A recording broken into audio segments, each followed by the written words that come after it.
Hi, this is Dr. S.P. Harsa from Mechanical and Industrial Department, IIT Roorkee. I am going to deliver my lecture 26 on the course of the strength of material, and this course is developed under the National Program on Technological Enhanced Learning. Prior to start this lecture, I would like to brief something about the previous lecture, because you see in this lecture we are going to discuss same like the extension of the previous lecture. So, in the previous lecture we discussed about when a beam is there, and we discussed like that actually how we can categorize a beam. So, when a beam is there and if it is under the eccentric load, or if it is under the couple is there, or any twisting moment is there, then how we can get the different bending moment as well as the different like the shearing forces at the different locations, and how we can get also the maximum minimum those components which are occurring like along the length of the beam. So, you see actually when a couple is there, then there is a kind of twisting moments are there, and you see we need to like fix up one end, and then actually we need to calculate irrespective of whether it is a cantilever beam or a simply supported beam. And then you see we discussed that actually if we have a eccentric loading, that means you see if we have a load like a lever is there, lever is connected on a particular surface of beam, and the load is applied, then not only the vertical the compressive loads are there towards the downward direction, but also along with the force we have a couple. So, we need to check it out that actually when this kind of loading is there, in which there is a load is applied on the extreme corner of this kind of lever, then we need to check it out that the same amount of the force can be also applied on that particular point. The point of application is exactly the same where the connection is there of the lever as well as this beam, but also along with that we have the kind of couple also, and then corresponding you see the calculations are there for the reaction support reactions if we have a simply supported beam, or if you have a cantilever, then actually the other end you see where the rigid fixed end is there, actually we need to calculate the reaction forces. So, this kind of discussion which we discussed, and then we found that actually if we have, because till now we discussed that actually if we have these all single loads are there, but if there is a combination means you see if we have the concentrated load plus we have the UDL means uniformly distributed load, if both are acting combinedly, then we need to check it out that actually which of the portion is affected, or you see it is under the same load. That means you see if you are saying that actually the combination of load is there, like UDL is there, and if UDL is expanding all across the beam, and then the point loads are there, then we have to be very careful that actually which section is coming under the UDL and which section is coming under the action of both loads, and then what is the interaction is there of the both load, corresponding you see the resultant will come accordingly. So, one has to be very careful while checking the impact of the load, so that you see whatever the portion which is coming under these this kind of loads, we have to be calculated, and then accordingly we can easily design the kind of beam. So, this was an important discussion which we discussed, that actually if we have the combination of uniformly distributed load where the intensity of loading is there, the rate of loading is there, and the second if we have a concentrated load and both are acting at the same time on a beam, then how we can analyze those things, what will be the resultant. So, that kind of discussion which we made, and this is very important. And the second thing which we discussed, that actually if we have a triangular load, that means you see if the load intensity is not uniform, as we discussed that the concentrated load is there, or the rate of loading like Q which is uniform. So, that was the different cases, but if we have a triangular load, that means you see at one end it is 0, at another end it has a maximum, and it is simply uniformly varying all across the section, then how we can calculate, and what will be the the centroid is there through which this load is applying on a beam. So, we found that actually we need to check it out that 2/3 of the length, total length will be the location where this center of the mass is acting, or we can say this is the center of point is there where the load application is there, and then corresponding we need to check it out that what will be this shearing forces as well as the bending moment is. So, this kind of discussion which we made, and not only that, but also we have, if we have this kind of loading, that means you see at both ends we have a 0 loading, but at the extreme center point we have the maximum loading. If this kind of triangular loading is there, then again you see the intensity of load is different at different locations. So, we have to be very careful that how these loadings are to be distributed all across the beam of length, and how we can consider these, like the shearing forces, because you see we have already discussed that actually what will be the these sign conventions are there for this shearing force as well as the bending moment. So for calculating whatever the kind of loading is there, for calculating shearing force and bending moment, we have to be very careful that what will be the sign convention is and how they are interacting to each other. Corresponding analysis will come. So this kind of discussion which we made in our previous lecture, and also we solved some of the numerical problems in which you see if pure loading is there, that means you see only the concentrated and this UDL is there, or if there is an interaction is there, then how we can proceed, how we can solve, like these shear force as well as the bending moment, like the component different locations, and as well also we can resolve those issues that actually which of the portion is influenced by maximum shear force or maximum bending moment, and which of the portion which will influenced by minimum those portions. So and what will be the interaction is there of these two kind of shear force as well as the bending moment diagram. So this kind of discussion which we made in our previous lecture, and in this lecture you see again we would like to discuss the same issues, that actually if this kind of loading is there, and then how like we can interact those forces and how we can analyze those forces. Along with that, actually we are going to discuss that actually if we have a simple beam and if we have a curved beam, then what will be the difference is there in the analysis, what are the like the factors are there which are influencing like in the analysis of this kind of curved beam, what will be the assumptions which we need to make to simplify those like the analysis for a curved beam. So this kind of like discussion which we are going to discuss in our lecture. So before you see like these things, first the problem is that we have illustrative problem, that in this particular problem we have, you see, the intensity of loading which is varying from Q1 kilonewton per meter at one end to Q2 kilonewton per meter. So you see if like you see this particular diagram, you will find that we have a triangular kind of loading. At this you see again it is not zero, we have some sort of loading in which it has a magnitude of Q1 kilonewton per meter, and this is you see the Q2 kilonewton per meter, and like this total length of beam is L. So we need to consider that actually which of the portion is influenced, because it is a uniformly varying load. So again we have to be very careful that actually which portion is like influenced by maximum loading, because this is the intensity is there. So we need to calculate the total load. So if I am saying that like these different loadings are there, then how we can go. So you see here this is one kind of analysis that we can first what we can do here, we can simply like put a Q1, because this is the Q1. So again we need to cut this portion. So if you cut the portion, then you have this is the Q1. So this is the Q1 loading which has a uniform distributed load all along this particular length of the beam. So this is Q1 which is like spread it out along this particular beam, and then you see this is the remaining load. If you focused on this particular part, then you have this is the Q2 minus Q1, because this is the whole Q2, and if you deduct this Q1, then the remaining one is Q2 minus Q1, and the different intensities are. So this problem can be treated by considering a UDL, as I told you, of the intensity of Q1. If you just deduct that part or the entire span of the beam and a uniformly varying load right from 0 at extreme left end to you see the extreme right end, that is you see Q2 minus Q1 kilonewton per meter. So you see now like if you want to analyze those kind of problem, again you see you can simplify it in the regular structured way, that one is the pure rectangular part in which the UDL is there of the intensity of Q1, and another is a pure rectangular starting from 0 at one end, and another end is some magnitude. So here you see in this case we have Q1 which is a UDL, so analyze by that way, and then additionally, so first you see Q1 will come independently, and the second part it is this UDL plus this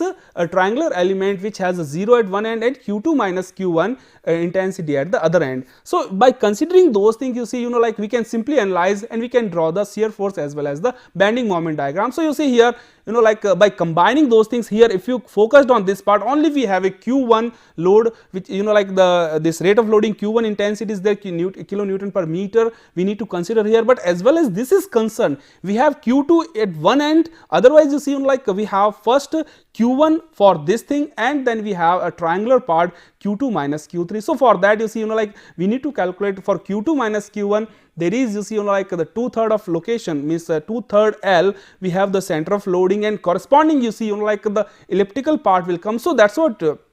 if you consider the combined effect of those things, then we have, like, because here this is the reaction, so it is going in this direction, and because of this rate of loading it is coming in this direction. So we have, like, this shearing force, and for this shearing force we have a positive direction. So for that, you see, we have a positive direction here. But at this point, because there is an interaction is there in between, you see, UDL as well as this uniformly varying load, so we have, like, the kind of this conflection is there, or we can say the convection is there. So for that, you see, there is a change in the direction, and at the end, when there is an integrated load, we can say either the Q2, or you see this Q1 for this one, and this is for Q2 minus Q1. For this combined load, we have a negative, because you see here this is the reaction, so it is going in this direction, and these shearing force, they are coming in this direction. So all in all, this sign convention is there. So for that reason, you see, we have a negative here, so it will come in the negative region. So starting from this, and since it is a UDL and varying this uniformly varying load, for both of the thing, you see, we have a parabolic curve. As I told you, this square term is there in terms of the this distance with the load. So for that, you see, we have a parabolic path. So in the shear force diagram, starting from this, with the reaction of this point in the positive, we have this shape, and at this particular point, you see, we have a reaction in the negative shear force. So you see here we have this. So this is a shear force diagram for that. And if you want to calculate the bending moment diagram, again, you see, like, at both of the junction, or we can say both of the extreme ends, at these two, you see, in this particular diagram, both ends are, you see, like a pin joint. So at this point of time, you see, there is no bending moment at both of the points, both of the extreme corners, and like, we have a combined part of the UDL as well as this uniformly varying load. So for that, you see, we have a parabolic curve is there in the bending moment diagram, and which is always maximum wherever the shear force is always changing its time sign from positive to negative. So for by considering that concept, even, because you see, like, we discussed that actually this shear force F is nothing but equals to dm by dx. So wherever the change in the domain is there of the bending moment, always it gives you a shear force changing, that means the 0. So here you see, if I am saying that it is 0 at this particular point, there is a maximum bending moment at this particular point. So this is even conceptual, you can say analytical way, or by, like, this mathematical way. You see, if you calculate for this Q1 UDL and this Q2 minus Q1 in the triangular way, you can easily get this particular shape of the bending moment. And you see, starting from and ending end, you see, they are 0, and it is maximum at the middle point, and they are, like, the parabolic one because of, or we can, sorry, this cubic one, because of there is a combined load of this UDL as well as the triangular element. So you see here, it is a cubic term is there, which varies, you see, like, along with the length of the load application. So this is, you see, a kind of analysis which we made, only it is a different kind of analysis, because you see, it is a combination of UDL as well as a triangular element. Now you see, like, as we found that there is a change of the sign is there in shear force as well as the bending moment, but is in previous diagram, you see, it couldn't happen in bending moment, but in general cases, see, you can find that there is a change of the sign in both of the diagram. And if this is happened, then there is a point is coming at that point where this change of sign is there, is known as the point of contraflexure. So point of contraflexure is always the point where there is a change of sign, and we are going to discuss this kind of concept right now. So here you see in front of you, we have, like, a kind of simply supported beam at the two extreme corners A and D, where the reaction forces are there, RA and RD, and the total length of beam is 10 meter. And then you see, there are 2 point of, like, the point forces are acting of the magnitude of 7 kilonewton and the 6 kilonewton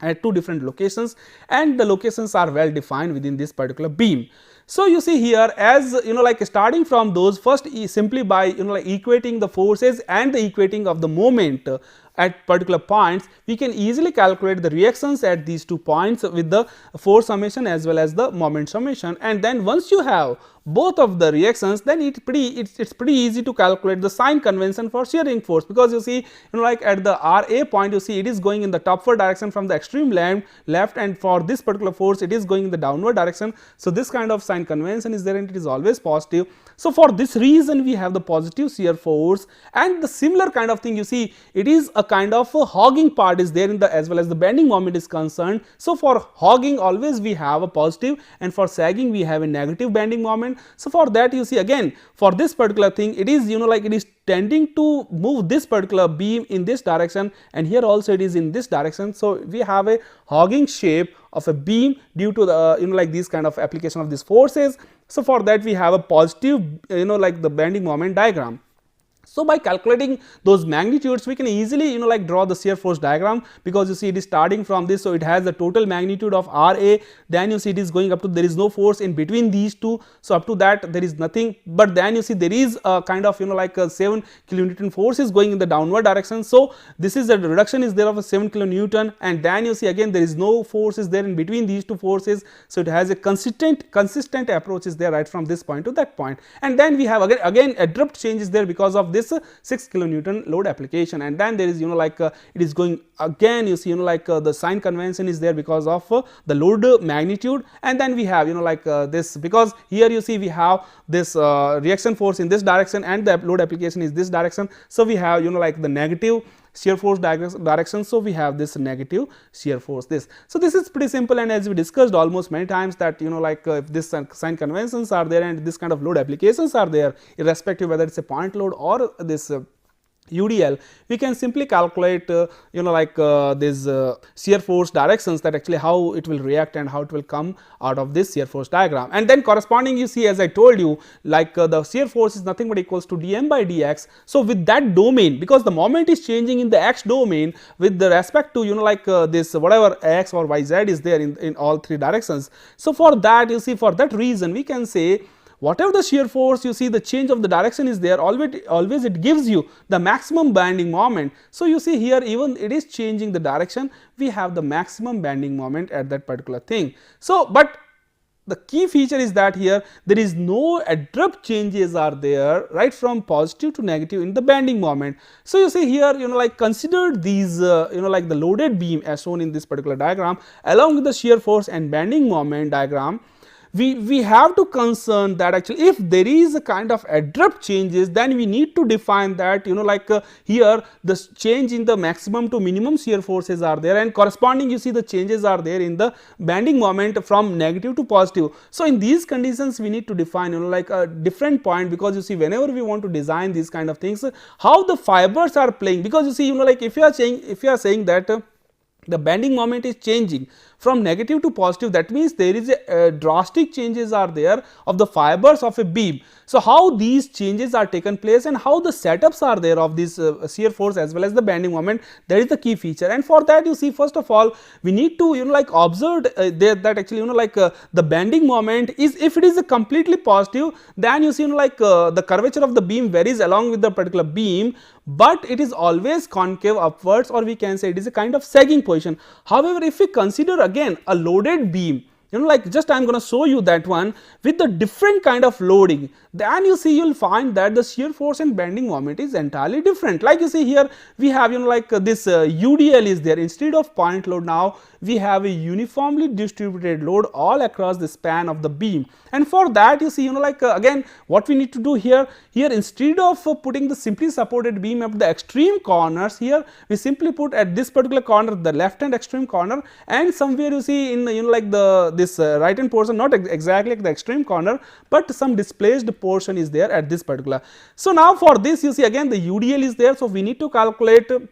what is that, because it gives you intensity of the load. So for that, first of all we need to multiply the total length of the beam, and then we have a total the load, that actually how much load is applied on that, and corresponding you see like the changes are coming in this shear force as well as the bending moment diagram. So for that, you see again, since here you see like it is going in the left hand for this left hand corner, the reactions are going on the top side, and you see the UDL which is like putting the load on the downward direction. So we have again the positive shear force starting like in the starting direction. So starting from this we have a RA, and then you see like it is changing right from here to here. So this portion is one portion where you see like the reaction is coming on the topward direction. So for that, you see like this is a change is there, and since it is a UDL, so we have a straight line all across that point. So this is, you see like the sign changing is there from positive to negative, and this is one point where the kind of reaction is there. So again there is a pushing, and this one you see like it will come because of the reaction forces coming at that particular point. And due to that, again you see, since there is no like the support is there at this particular point, but there is a load application due to this rate of loading, the Q1. So again you see we have a direct line and it is going up to the 0. With this shear force, we found that there is, you see like the change of you can see here the change of shear force from positive to negative are there at the two different location. At this one location you see there is a clear change is there from this to this. So, here this one location, and another location is you see because of the reaction force which is like supporting part is there. So, for that you see like we have this kind of shear forces. So, at these 2 points you will find that the shear force is changing from one direction to another direction. And if we look at the bending moment, then again we found that there is a different phenomena is there, and due to that actually you see like the bending moment diagram is altogether different as compared to the previously obtained bending moment diagram. And here it is, you see at these two corners again like these two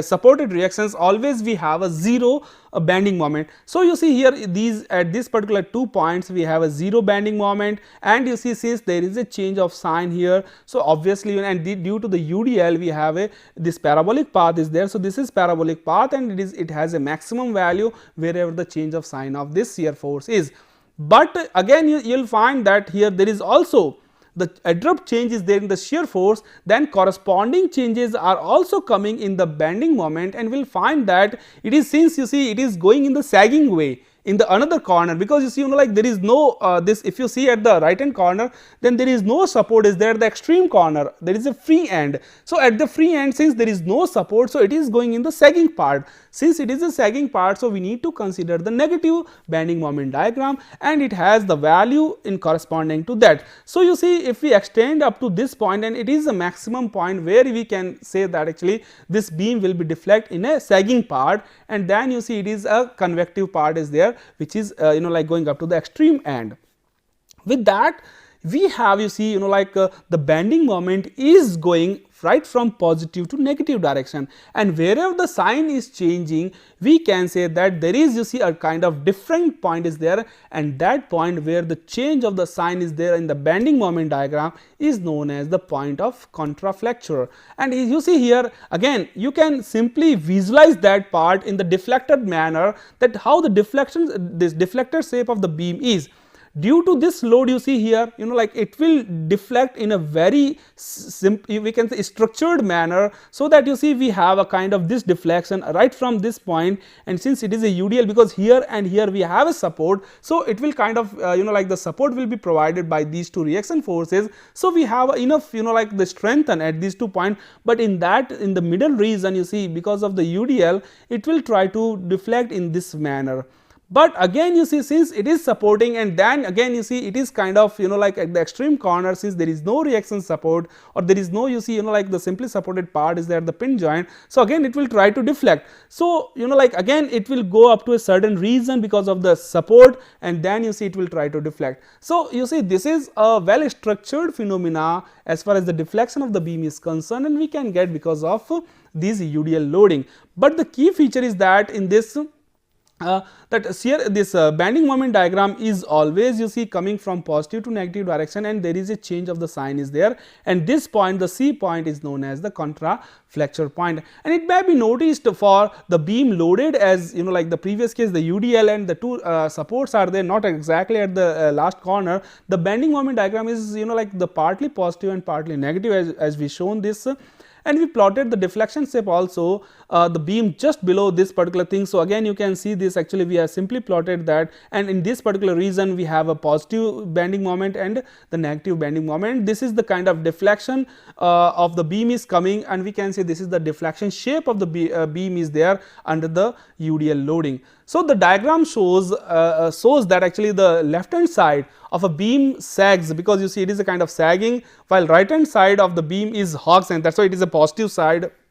of that. And the point C, since you see it is the sagging to hagging portion is coming in the same kind of loading. So, the point at which this is happened, that means sagging to like the change from sagging to hagging, this point of C is this point C on the beam where curvature changes from sagging to hagging is known as the point of contraflexure. As I told you, it corresponds to a point where the bending moment diagram changes the sign. This is also the same meaning, you see, the sagging to hagging or positive to negative, or when it is changing the sign in order to find the point of contrafracture, always you see the bending moment would be changes its sign when it cuts the this cross sectional axis of the beam. That means you see whatever the cross section part is there, how it is changing, and since it is changing only in the x direction, so whatever the changes are coming along the main line, it is always coming in the positive to negative direction. So you see here the point of contrafracture, if we want to find it out, first of all our focus is that actually whether we need to check it out that whether there is a change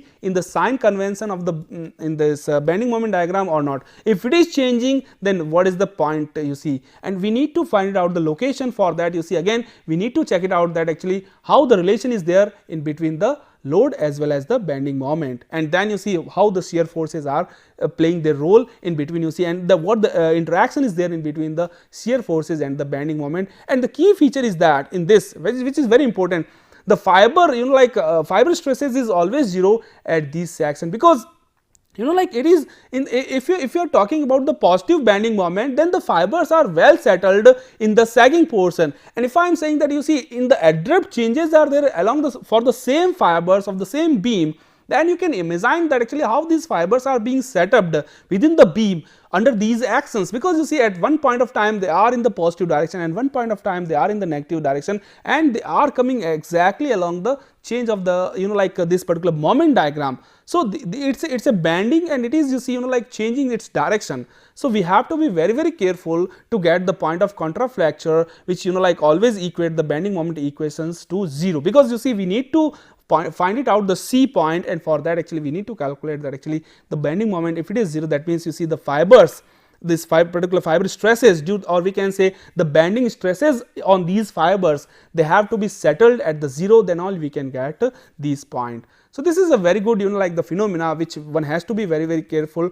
to consider those points for a proper design of the beam. Now you see here our main focus is that actually what will be the bending theory or theory of flexure for initially straight beam. That means you see our focus is on the normal stresses due to the bending, always, that actually whether it is a compressive stress, whether it is a the direct we can say this tensile stresses. So how these stresses are coming on the beam, because you see if a beam is under the load, then always some portion is under the action of shearing this compressive, and some portions are under the action of tensile. So how these what the combination is there, and how we can say that with the interaction of these two stresses we can analyze the forces. So these stresses, as you see it is known as the flexural stresses, these normal stresses. So how we can analyze those things? Now we are going for the analysis of a simple bending of the beam theory. And for when a beam is having arbitrary cross section, it is always subjected to a transverse load of the beam, which will just act on this beam, and it will always bend the beam. So if we are saying that the beam is bending under these actions, then how these fibers are well settled within this particular beam, because you see under the action of these forces we always assume that the beam is well established. That means you see the kind of deformation is there, or the kind of displacements are there of these fibers, but they are even apart from these things. See, we are saying that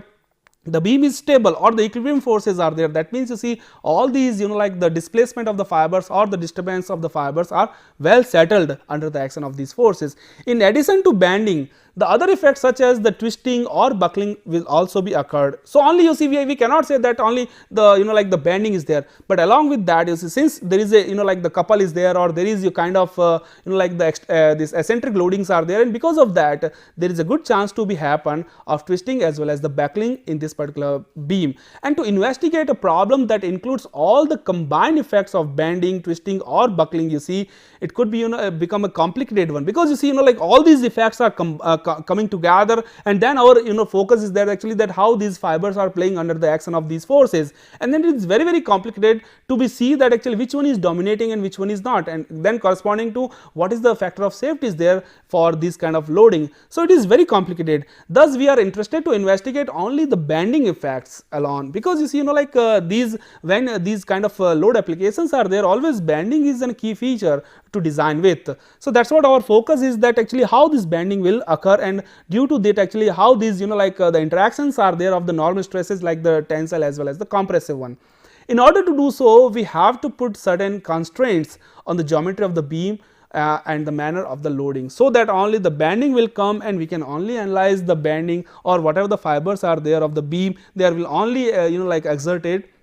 they only experience the bending portion. So, for that you see again, since as I told you there are certain constraints, and for that you see we need to put certain assumptions to do so. So, for that the constraint put on the geometry would be like the certain assumptions as I told you, and the beam the first assumption is the beam is initially straight and has a constant cross section, because if it is a uniformly varying cross section and any kind of couple is there, then there is a fairly good chance to be happen as a buckling as well as the twisting part, which is very complicated. And the other thing is that you see they sometimes or we can say in some of the portion they will even more dominant way as compared to the bending. So, we need to assume that the beam is initially very straight under no load. Actually it has to be very straight all and the cross section must be uniform all along that particular path of the beam. The second is beam is to be made of a homogeneous isotropic material. That means you see whatever the stress components are coming, they have to be equal in all the directions. And then the beam has a longitudinal plane of the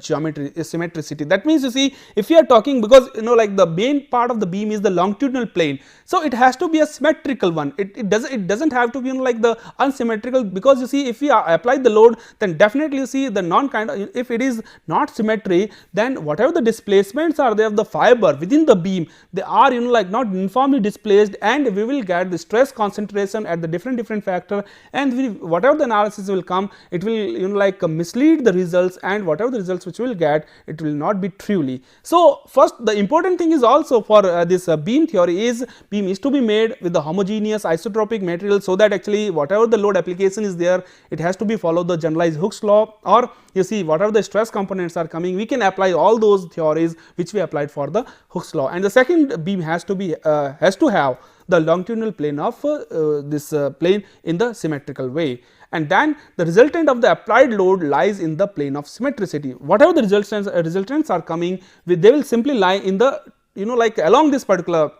the plane of symmetry in the longitudinal way, so that you see whatever the fibers are there, we can say that yeah, under the action of these loads now it is well settled, we have a like the equilibrium this beam is there. So, you see like whatever the analysis will come, whatever the even you see the small segments are there, they are under the equilibrium portion. So, we can simply apply like this total summation of force is 0, total moments the summation of the moments are equals to 0, and then all the analysis will come, because we are doing all the same exercises for this beam theory also. So, we have to have applied these like the kind of assumptions, and then certain assumptions are the geometry of the overall member is such that the bending like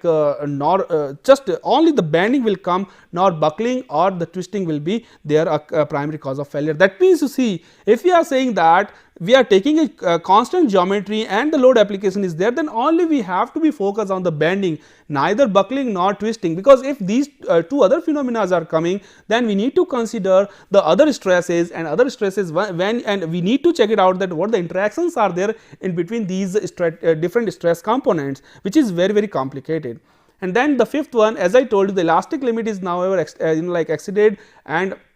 E is the same in tension and compression. That means you see whatever the the laws which we are applying, they have to follow the Hooke's law, and whatever the load applications are there, they will be like followed the elastic deformation only. Elastic limit is the key limit for that, and we apply the load up to only the elastic limit is followed, because if once it is going in the plastic limit, then we have a permanent set of deformation within the beam, and whatever the theory which we are applying, like whatever the the generalized Hooke's law or the Young's modulus of elasticity, bulk modulus of elasticity, Poisson ratio, whatever the constants are there, they are highly invalid, and we cannot apply all those theory which we applied for even calculating the shear force and bending moment also. And the last one is the plane cross section remains plane before and after bending. It should if there is a change in the plane cross section, then again you see the different kinds of like the forces as well as the stresses will come, and then again we need to analyze those parts along with the bending stresses, which is even like whatever the bending theory is coming, this will be untrue in those conditions. Now you see here with those 6 assumptions, now you see we have a perfect beam, and this beam you can see the first diagram on top of figure 1a. is a straight beam, and if it is a straight beam and it is following the same assumptions if we as we are saying, then you see in the middle of the portion there is one dotted line is there, and this dotted line is known as the neutral this natural surfaces. That means you see like it is always along the neutral axis, and whatever the surface is there along this neutral axis is known as the neutral surfaces. And for the analysis always we assume that if you cut any portion, like you see here we have you see like this A to B and this C to D, that means if this portion is there, since the CD portion is always along the neutral surfaces, and if I am saying that along any fiber if I am cutting this AB portion, so for that you see now if I simply along like if you apply the load and if it is in the bending portion, then you see the bending portion of this particular beam will be shown in this particular diagram figure 1b. So since it is a curvature part, so again we need to first of all focus the locus of this curvature. So this is the locus of the curvature, and you see since this portion A to C and B to D, since it is in the curvature form, like so they are now the A dash C dash and B dash D dash, and they are always focused on the locus of the curvature. So this is the locus of the curvature, and whatever the deflection of the curvature will come, it can be easily measured by the theta. So this is the theta, which is the like the angle of the curvature, and then corresponding whatever the changes are there. Again the important thing is that under the action of this bending moment, you can see this diagram, this M and M on the both of the portion, only the change will come in like the fiber action. But you see the neutral axis the position, this neutral axis this axis position, or we can say whatever the portion which we concern Y, now it has this particular Y bar. So you see here either this A dash to C dash or B dash to D dash, there is a curvature path is there, their positions are fixed, only you see like it is changing their deflection portion because of the this bending moment, and the focus of this deflection is always along the locus of this particular this point. So this is you see the locus of the curvature, and we can simply visualize that actually how this under the action of this bending moment, how like these fibers will like play, and how they like they can simply shown their justification that you see since these dotted portions are there, there is no change in the length as far as this A dash C dash is concerned or A to C is concerned. So we can easily get those values by even applying the theory of the curvature. So the beam was initially unstressed as you see in the figure 1a which we shown, and you see here when we apply the load, the constant applied, you see the bending moment there is, and since it is a constant bending moment, so it was the zero shear force, and then there is like the fibers are under the action of you see the bending, and we have the curved beam is there, and for that you see like this radius of curvature is coming, which we have shown as the R. So as a result of this bending, because of the bending moment, the top fibers of the beam will be subjected by the tensile load, because it is now under the action of the tension and it is expanded. But under the you see under this particular axis, the dotted axis which I shown you, this the lower portion, or we can say the bottom portion, is to be subjected by the compression, and it is reasonably to suppose that therefore you see like we have the two different actions. On top of that we have the tensile part, the tensile stresses are there, and bottom of the portion we have the compression, so we have the compressive stresses are there. So somewhere in between you see there are 2 points at which the stress is 0, because you see it is changing from tensile to compression. So that means you see it is like the point of contraflexion you can say as far as the bending moment is concerned, but here you see the change is there from the tensile to compression, but there is like a kind of the points are there at which there is no shear, there is no stresses are there irrespective of whether say tensile or shear, and the locus of all those points where you see like the stresses are 0 are known as the neutral axis. The meaning of the, that's why the meaning of the neutral axis is there is no stresses are occurring irrespective of the tensile or compressive along the neutral axis, and that's why you see it is all the locus of the points where there is no stresses are there. The radius of the curvature R is always then measured from this particular axis, because this is the neutral axis through which there is no stresses are there irrespective of whatever the amount of this bending moment is. So always you see right from the locus where the curvature is there to this particular axis, neutral axis, it is to be measured that this is the distance which gives you the radius of curvature, and that is the R, capital R is the distance. For symmetrical section, the neutral axis is always the axis of symmetricity, because you see it is a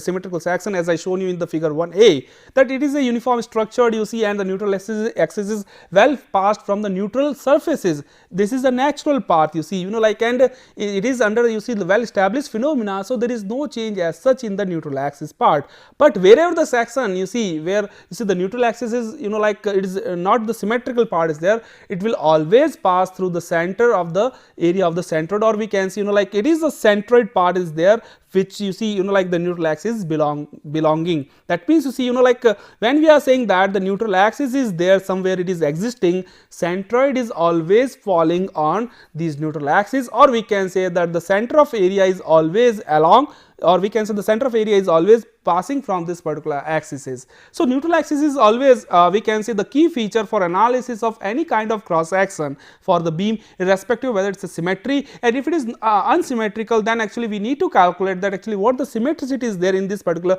means we need to cut the different segments, and then we need to see that what is the overall impact is there on the symmetricity. So the above restriction have been, like, taken so as to eliminate the possibility of twisting of the beam, and that's why you see, like, all those analysis is in the particular beam, this bending of beam is focused along the neutral axis, so that whenever we are saying that okay, the moment is there, then what will happen, what you see the beam is behaving along the neutral axis is to be focused, and that's why you see, like, we are always watching that the normal stresses are there, and that's why these normal stresses are known as the flexural stresses. That means, you see, there is a point of flexure where you see there is no stresses are there, that means there is no bending moment is there under the action of bending moment, there is no stresses are occurring on those things, and that's why these axes are known as the neutral axes. And only when we are focusing on the neutral axes, these you see the bending is only coming, there is no twisting there in that particular picture or for the analysis. So now you see the concept of the pure bending as we discussed. So the loading restrictions is very important, because our focus is only for the bending, because otherwise you see if the different eccentricity is there, then definitely, or if at the different locations are there, then the twisting or buckling may happen. So our now the focus is that actually what will be the loading restrictions are for the pure bending. So as we are aware of the fact that the internal reactions developed on any cross section of a beam may consist of a resultant normal force and a resultant shear force and a resultant this couple. That means, you see, if I am saying that a beam is under the action of any kind of loading, then what will happen, you see, the first of all there is a resultant normal force, and based on that we are calculating the shearing force as we discussed, and then you see, since there is, like, we are applying the load at different locations, then definitely corresponding, you see, the bending moments are there, or we can say the couples are there, due to that the bending moment will occur. So our main focus is that what will be the resultant force, due to that what will be the shearing force, and due to that what will be the resultant couples, so that it will conclude or it will end up with the bending moment. So in order to ensure that the bending effects alone we are investigating, no other, you see, twisting or buckling is there, we shall put a constant on the loading such that the resultant normal and the resultant shear forces are 0 at any cross section perpendicular to the longitudinal axis of the member. Otherwise what will happen if these shear forces are not be 0, then it will end up with a twisting kind of that, and due to that the torsional stresses are coming into the picture. So along with the bending stresses, we need to consider the torsional stresses, and then what will be the interaction is there in between the torsional as well as the bending stresses, one has to carry out those calculations. So in order to avoid that situation, always our important thing is that one has to put the resultant shear stress 0 in just to avoid the torsional stresses. This means, you see, the F is equals to 0, the shear force is, the resultant shear force is equals to 0, and M is the constant one, because F is nothing but the dm by dx. So if we are keeping F is equals to 0, dm by dx is 0, that means M is constant. So you see here, since whatever the bending moment is coming, which is the constant, it will only end up with the bending stresses, or we can say the bending moment. So our focus is only on the bending. So you see here, this is the clear cut situation for the pure bending, that if whatever you see the resultant normal and the resultant shear forces are coming, and if you see, because as I told you, see, whenever the beam is under the load condition, again I am repeating those things so that actually there won't be any confusion in that situation. If a beam is under the load situation, what we have, we are ending up with the normal resultant force, normal resultant shear force and the normal resultant couple. But if you are keeping normal shear, this normal force, resultant normal force and resultant of shear force is equals to 0, that means the total force component is 0, that means there is no torsional part is coming, then that means F is equals to 0, and you see, we know, like we already discussed, that F is nothing but equals to dm by dx. So dm by dx is 0, that means m is constant. So you see, whatever the load is coming, it is coming out of only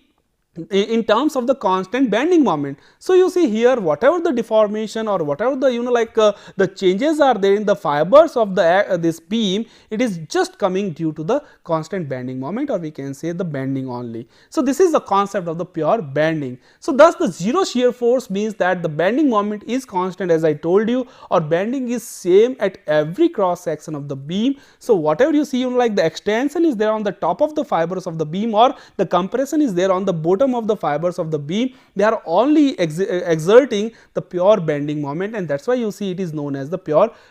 this situation is known as the condition for pure bending. Such a situation may visualize or this investigated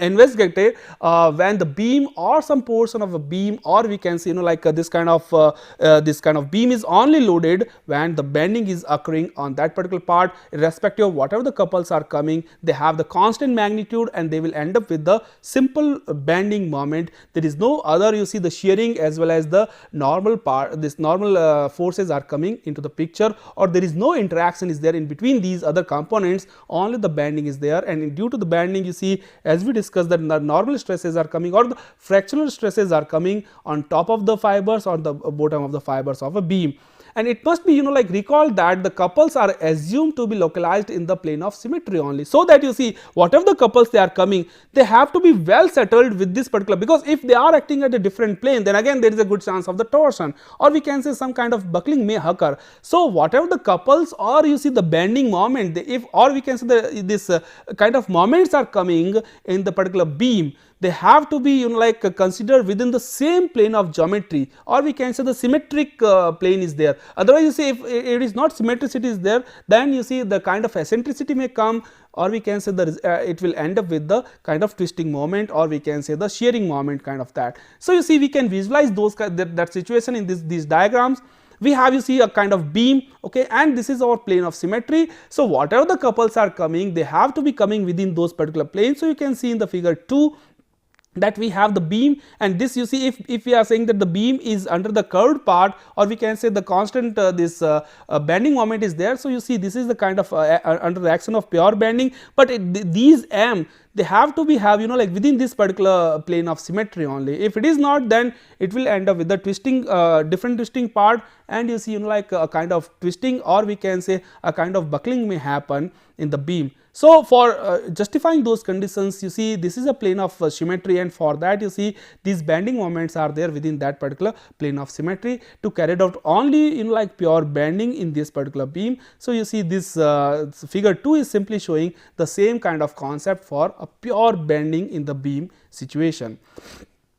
When a member is loaded in such a fashion that it is said to be pure bending, as we discussed, that you see, only irrespective whether whatever the this bending moment is coming, they have to be there in the plane of symmetry, or whatever the resultant force or this normal or shear forces, if we are keeping 0, in those conditions, if we are saying that if the member is loaded in this situation, we have a situation of the pure bending. The example for the pure bending we can simply visualize in these two examples. Example 1 is simply a cantilever beam, and one end is fixed and one end is free, and in this particular end, again, whatever the moment is coming, this moment will be along the plane of symmetry. So due to that, you see we have the shear force, which is pretty since it is only moment is there at the free end, the shear force is there on that, and we have a bending moment. So you can see a simple bending moment is there, there is no other shearing force is there. So shear force diagram, you can see a straight line, but in the bending moment, since it's a constant moment is applied at a free end, so whatever the bending moment will come at this particular end, it is constant throughout the cross section of the beam. So you see, we have a straight rectangular portion is there in that. So this is a situation where the pure pure bending is occurring in the cantilever beam. In the next situation, you see at the example 2, we have a simply supported beam. There are two reactions you see at the two extreme corner, and the 2 point you see like at these particular points we have the point loads are coming from the top of portion. So, you see here for that, since there is a shearing is occurring you see here. So, for that this is the positive region of shearing, this is the negative region of shearing, and you see it is changing from positive to negative. For this is the constant region. So, for that you see here wherever the zero shear force is there, that means you see there is when positive to negative there is no shearing is occur. For this portion you see we have a pure bending situation. So, we can say that whatever the bending moment, whatever the constant is there, this situation where only the bending is occurring, there is no shear force is there. But for this situation like we have the positive shear force right from 0 to maximum, and there is a constant bending moment. So, no shearing is occur for this situation. So, this is the idealistic situation for pure bending. And then you see here again there is due to this negative shear force, this is going to the 0. So, there is a direct impact is there of the shear force F on the changing of beam in the bending moment. F is equals to dm by dx, and you can visualize those like the changes in these two different examples which are there for pure bending situation, or where you see the interaction is there with the shear force to bending moment. So, you see these two examples, and then you see when a beam is subjected to a pure bending, as like bending which are like loaded by the couples of the at the extreme end, if it is like the simply supported, or we can say this cantilever, certain cross section gets deformed simply because it is quite visualized. You see that like when you are apply the load, it is to be deformed, certain sections the fibers are to be deformed, and we shall like have to make certain conclusions out of that actually what will happen under those actions. So, these conclusions are like that. First, the plane section originally perpendicular to the longitudinal action, always whatever the plane sections are there, the longitudinal plane sections, they have to be perpendicular to the longitudinal axis of the beam, remains plane after the bending, because you see once you remove the load, and if they are not exactly like the perpendicular to the this plane after even the bending, then you see these theories, whatever you see the formula which we are solving, they are not at all applicable, and whatever you see like this elastic limit will not be valid for this reason. That is the cross section. Whatever you see the AE or BF in the first figure, as I shown you, see like they do not have to be wrapped out or the curved, means they do not have to remain in the curved once you remove the bending moment. They have to come there in original portion, or we can say whatever the deformation is coming, the bending deformation, it has to be like comes to its original shape after the this removal of this particular bending moment. So, it has to be there in the elastic deformation under the action of these loads. So, this is the first conclusion, and it is very much valid for any kind of bending action. Second is in the deformed section, the planes of this particular cross section, whatever we covered, you see have a common interaction. That means you see at any time originally like if you are thinking about the original plane which is parallel to the longitudinal axis, it always becomes like the arc of the circle, because you see we are always assuming that under the action of the beam it is under like the curvature path. So, if it is a path of the particular curvature, then whatever the theories of the curvature which we are applying for analyzing the beam theory, it has to be followed at any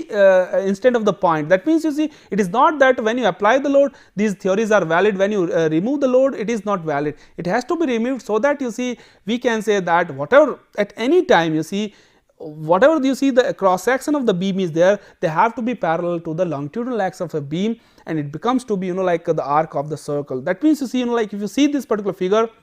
you can simply say that what we have you see this is the straight beam and this is the neutral axis. So, along this path if you apply the load you see these upper portion will be under the action of you see like this transverse action, and we have these tensile stresses, and for these the lower portion you see if the bending moment is applying, it is under the action of the this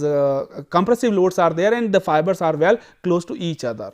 So, you see in both of the sections, because you see it is the arc of the circle in the second section and the first section, where as we told that actually like that whatever the load applications are there, these or moment applications are there, they have to be like limiting by the elastic deformation. So, these two are a real good